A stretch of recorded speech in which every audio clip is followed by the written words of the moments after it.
هزار بال اتل ولید مبارک شاه ګران اولس خپلواکي دې مبارک شاه. د اسد 24مه د محرم الحرام 28مه د امریکا او ناټو پر وړاندې د اسلامي امارت د بریا دوهمه کلیزه په میدان وردګ ولایت کې په شانداره مراسمو سره ولمانځل شوه.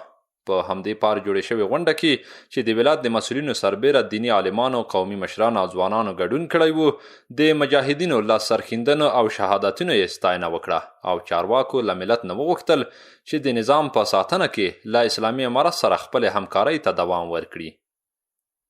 اسلامي امارت مشران ګوري، هغوی سره د قدرت فکر او سوچ نسته، هغوی د خدمت په نیت او اراده باندې راوتلی دي چې زه د ولس خدمت وکم.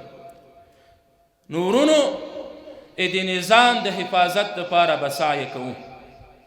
د عامو افغانانو ذمم فارغه نه ده، تاسو هم د دې نظام تر شا ودرېږئ. له هغو مظلومیت ته، له هغو دربدرۍ، له هغه ورکې ورځې الله جل جلاله دې ته راورسولو چې یو اسلامي نظام چښتنانې کړو، د خپل آزاد هیواد خاوندانې کړو، له خپل ملت سره مو الحمدلله هغه څه دي چې دوی له موږ خوشحاله دي، موږ له دوی خوشحاله.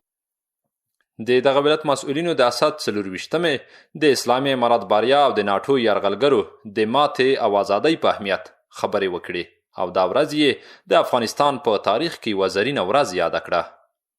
نن د افغانستان د خلکو لپاره ډېره د خوشحالۍ ورځ ده، نن د افغانستان د خلکو لپاره ډېره د افتخار ورځ ده، نن د هغو شهیدانو د ورځ د دغه ورځې د دغه نظام لپاره موږ څومره شهیدان ورکړي یو.